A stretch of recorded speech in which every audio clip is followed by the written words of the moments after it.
Why Hollywood is so creatively bankrupt. Blah, blah, blah, blah.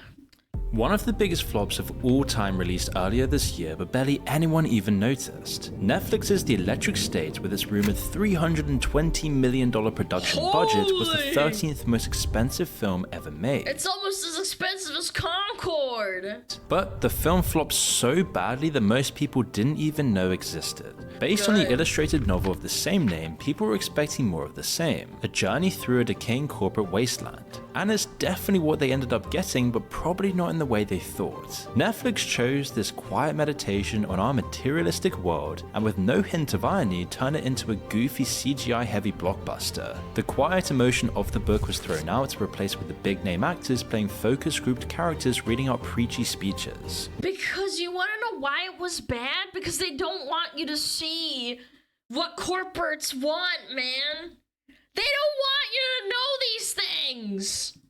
This film could easily end up poisoning the careers for lots of people involved, and it's yet another failure for the Russo brothers, who have been looking for success ever since quitting the MCU. The Electric State's failure adds They did it on purpose, man. They gave him a shit script. weight to the accusations that they're franchise caretakers, not directors, that they're more skilled at creating someone else's vision rather than making their own. Millie Bobby Brown, who played one of the starring roles, has also come away with a bitter taste in her mouth. Most critics have agreed her acting wasn't very different from the literal robots in the movie, and it doesn't help that she's been typecast in pretty much the same role ever since. While she's seen some success with her appearances in the Godzilla films, it hasn't really been enough to show that she's got what it takes to make it outside the Netflix bubble. For Netflix though, the ones actually losing money, the damage has been superficial. We don't know how much the film lost because it didn't sell any tickets anyway. And while it didn't spend very long in the top spot, it was never meant to be Netflix's crown jewel in the first place. Money laundering, chat. Money laundering. Despite its massive cost, it only accounted for 1.5% of their content budget. That's all it was to them. Content for the subscription machine, which pulls in billions every month anyway.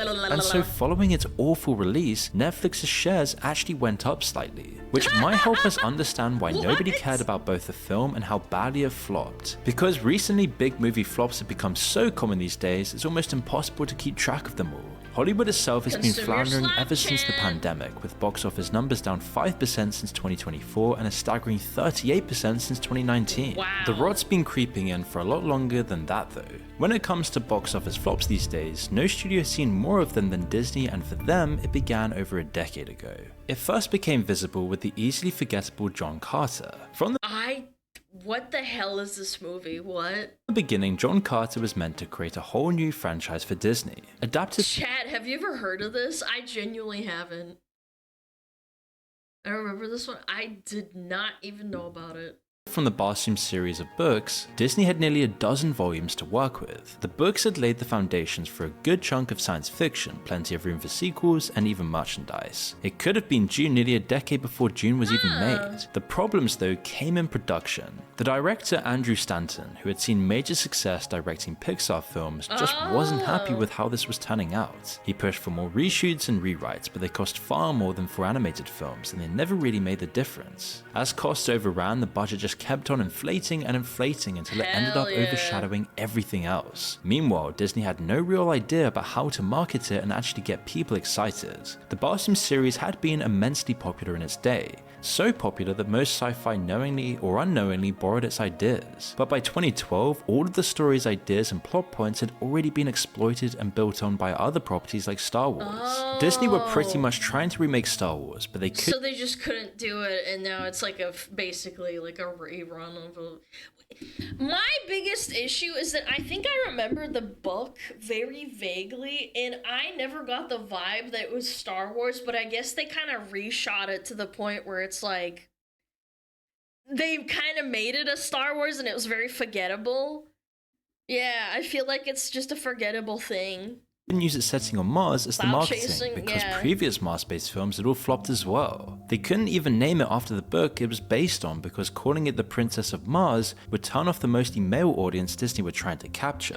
So Disney ended up with a film that needed to make $600 million just to break even, but barely made even half that amount, losing an estimated $200 million. Wow. Stanton went back to the animated world of Pixar and Disney's chairman resigned. So you would expect their success with the Avengers later. And this is why I don't believe in people saying that getting a new Disney CEO will do anything. This was in 2012. He resigned and nothing changed. That same year to seal the deal. But while it definitely solidified their plans for a full Marvel transition, Disney have never been good at learning lessons the first time. I started this YouTube channel because I wanted to be able to share my ideas and thoughts with the rest of the world. Ads. And I know some of you want to do this too, but it can get overwhelming with the time and skills needed to do the same. But what if you had your own production team without spending all of your money? Well, then video AI enables you to do just that. All you gotta do is type in the idea you want to create a video about. I'm Dr. Eliza Stern, and I never thought I'd see this day. Yeah.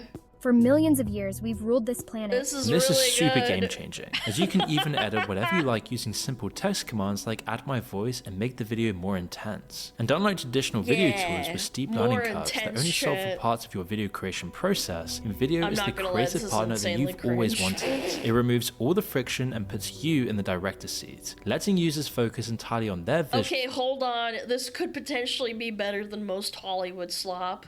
And their idea, while in video AI does all the heavy lifting. And you can try in video AI for free. This will save you hundreds of dollars that you would otherwise spend on editing, animating, and other production costs. In 2013, they released The Lone Ranger. This also had lots of the I remember this very vaguely. Oh my god. Yeah, Johnny Depp was in this. The same problems as John Carter, adapting an IP that was far older than its intended audience with an overinflated budget and confused marketing. I saw this on The results were Airplane, largely I the think. same as well, a massive loss for the studio and the final nail in the coffin for their live-action semi-original blockbuster dreams. It showed Disney that to avoid flops, they had to lean on Marvel and other IPs as much as possible. And for a long time, this worked like a dream. Marvel dominated the box office, even the worst entries made hundreds of millions. And despite people predicting an end of the superhero era for years, it never actually came. The MCU culminated in two of the biggest, most profitable movies of all time with Infinity War and Endgame. Then, even after they had been and gone, even when they were getting worse reviews and fans were getting tired, later MCU films still made money. That was until... That's what I was saying, man. It doesn't matter. It's just like video games. Keep pumping out remasters and remakes of just the same slop, Horizon Zero Dawn, and it'll work itself out.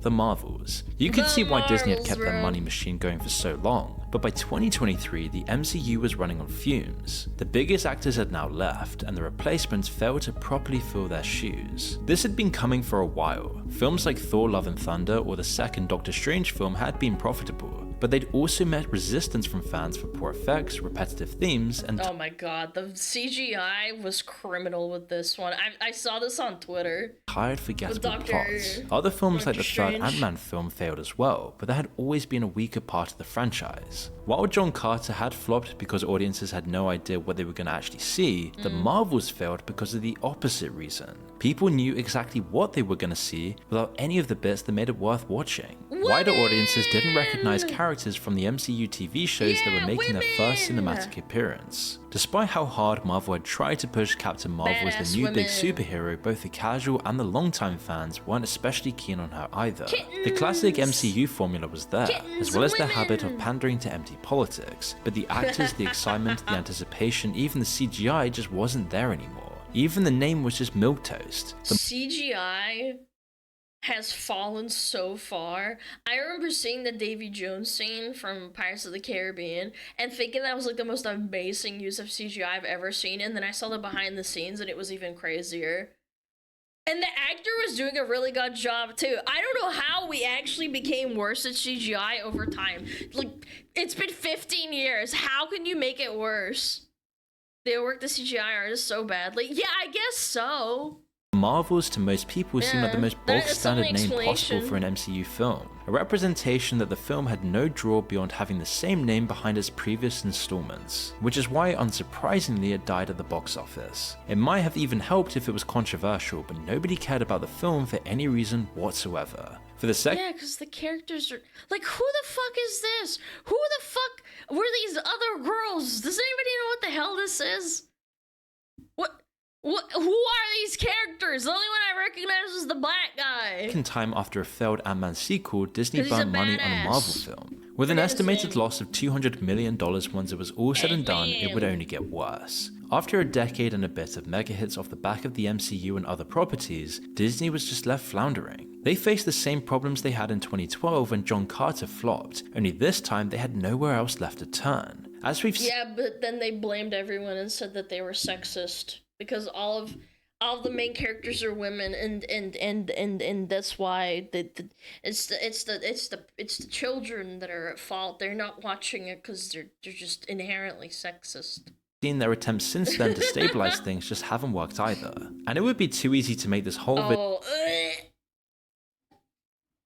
Why are we twerking in an office? Who does this? video about Disney with how many If I saw women twerking in an office, I would immediately turn around.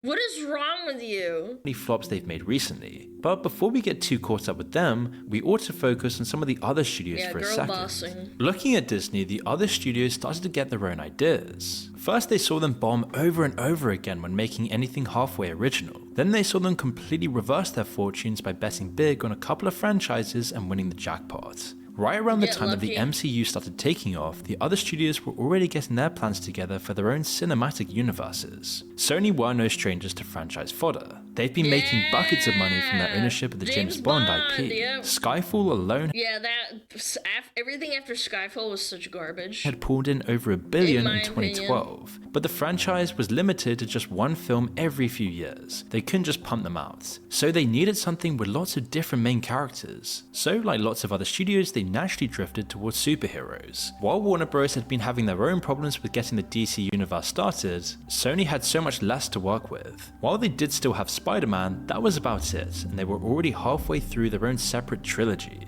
The Amazing Spider-Man films had been dreamt up before the need for a whole cast of different characters to spawn their own spin-off films. But instead of letting that play out, they tried to turn the second film of the trilogy into a vehicle to promote a new extended universe. Yeah, Venom. While the film turned out generally okay and made a respectable profit, the reviews were poor. It wasn't a great result and definitely not enough to base 20 other films off of it. So Sony took a step back. Clearly they couldn't try and reboot Spider-Man yet again. The character is pretty much dead to them. Instead, they finally let Marvel use him in the MCU as long as they got most of the money. It would make them billions, obviously, but one slice of the cake wasn't enough for them. They still wanted their own one as well. Sony still had the rights to some of the Spider-Man villains knocking around. Naturally, they just chose the most popular one, Venom, and tried to make him into his own franchise. And while the first film was decently profitable and they managed to squeeze a There's so many women that just want it to be just ripped, like have their fucking face ripped off by Venom. I blame them, man. few sequels out of the final result, it wasn't enough for a whole cinema. Did you just type cummy eyes? I actually want to fucking kill you. Mods, can we ban that guy, like, permanently? I don't give a fuck if he's a tier 3 stuff, just permanently ban him out of the stream. And their I'm not even gonna read that one. That's foul, man. That's universe. foul! The proof came with our next big flop, Morbius. By now, everyone knows the story, but what makes it even more tragic was how much hope Sony had for the film. With Venom having done fairly well, another good Spider-Man spin-off film would have given them a real chance at a proper franchise. But unfortunately, production took an ungodly amount of time. From its planning phase in 2017 all the way to its release in 2022, the momentum had disappeared years before Morbius ever hit the screens. Really, the film had pretty much everything working against it. A terrible domestic box office of 73 million and even worse reviews led to Sony pulling it from theaters shortly after release. That's so bad. They didn't even let it run. But it was so poorly received and so many people were talking about it online that Sony misinterpreted this as genuine interest and re-released it again. But I didn't even know this this part. What? People trolled it so hard they came back. Oh my Morbius God. only sold around $300,000 in tickets the second time around. What? It makes it one of, if not the only major release to bomb twice in a row. You can That's start to so notice a good. pattern emerging. When studios try to start their own cinematic universes, it often goes horribly wrong. We already briefly mentioned Warner Bros. And the troubles with the DC Extended Universe. But Because they don't want to make their own universe. They want to make a market and fucking pin people down and make them consume slop for the rest of like the next 10 years. Superhero comics were made for people's entertainment. It wasn't like made for like, oh well, let's make like figurines and fucking bags and hats and cups and shit. Yeah, consume the slop. Everything has to be marketable. You can't make a good story. Universal also tried their hand at recreating the success of Marvel. While the other studios were messing around with superheroes, Universal didn't have the rights to many of those. What they did have was the ownership of tons of old horror movie creatures just like the Mummy. With those, they hoped to set up the Dark Universe, a whole franchise of rebooted monster films. Oh my God. Stop with the rebooting. By 2012, they had decided to reboot their old Mummy franchise. Brendan Fraser and the characters that people knew and loved were out, but what would come in their place?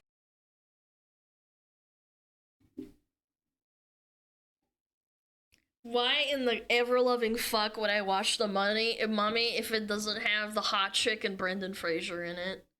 Why in God's green earth would I watch it? Explain that one to me. They literally were like the funniest and most awesome part about the whole movie. The Mummy reboots had to both outperform the old Tom Cruise is in it. Mummy movies in the eyes of the public, whilst also setting up a whole new franchise. Universal wanted things to move quickly and they didn't want to miss the bus, but after chewing through a few different directors and scripts, years later they weren't anywhere near close to release. It was only when Tom Cruise was locked in as the star in late 2015 that things got moving, but it still took another 2 years before they finally released the movie. At the end of the day, audiences went to the theatre and saw what amounted to a Tom Cruise film. After getting hired, he had pretty much taken over the production and direction of the movie, which really clashed with the dark Classic Tom Cruise. universe of monsters and the feeling that Universal had wanted to set up. Meanwhile, the humour and the life of the old films was also nowhere to be seen. It pleased nobody and bombed so hard that the whole cinematic universe was cancelled. Universal would later say that they had given up on cinematic universes altogether, opting to go back to standalone films Thank instead. fuck for that. Looking at it all from this perspective, you can see how Hollywood has played itself into a corner. The popular franchises make hundreds of millions or billions in profits for the studio that owns them. Meanwhile, original films or films trying to start new franchises do incredibly poorly in comparison. Studios have lost faith in original blockbusters. Last year in 2024, the top 14 films in the domestic box office were unoriginal. You have to go down to the 15th spot in the American box office before you find a film that just isn't a sequel, reboot, or some other kind of franchise fodder. The studios are facing a reckoning for this now though. They've been happy to shovel out the same kinds of films over and over again, slowly. And it sucks because making movies is insanely tiring and it's so difficult and it's like, and to top it off, I also think Hollywood has like a massive stranglehold over it. It's not like with indie resources you can create a game with a budget and you can make a game with under $1 million. Like $1 million is an insane amount, don't get me wrong, but to get into actual filmmaking with like action and like CGI, maybe you don't use CGI, maybe you use what is it called, special effects instead, that still costs a lot of money. More billion. Yeah, I'm glad you guys are taking this very seriously. I'm about to warp off this planet. Just give me some good slop to fucking consume, man. Losing the respect of the audience over time. And why wouldn't they after all if people keep watching? It could easily prove to be a fatal mistake, as no franchise lasts forever. Oh, here's Pippa's favorite movie. Here we go. Studios like Disney are now in awful positions. Disney! Star Wars has lost its luster, the MCU has fallen off hard, and so Disney has fallen back on the classics to get by, literally. But now even their live action reboots are just going awfully wrong. The recent Snow White film is by far the worst of them in both box office performance and its overall quality. Other studios have all but panicked, throwing money at whoever's able to turn a profit. When Joker made over $1 billion in 2019, Warner Bros. Were happy to write a blank check for the sequel. The only problem was that the people who made that film decided to do as much damage to its legacy as possible. It seemed like they went honestly kinda based. Kinda based. Intentionally out of their way to try and annoy the fans of the first movie, turning the sequel into this weird musical takedown of everything the previous film tried to do. And the sequel had around 4 times the budget, but made less than a fifth of the first film. I'm gonna be real, if I was the director that made the first one and I took a blank paycheck and then they said, hey, can you do this, this, and this, and I'll be like, okay, I'll do it, but we have to follow every single thing, I would ruin it just to fuck everything up. Yeah.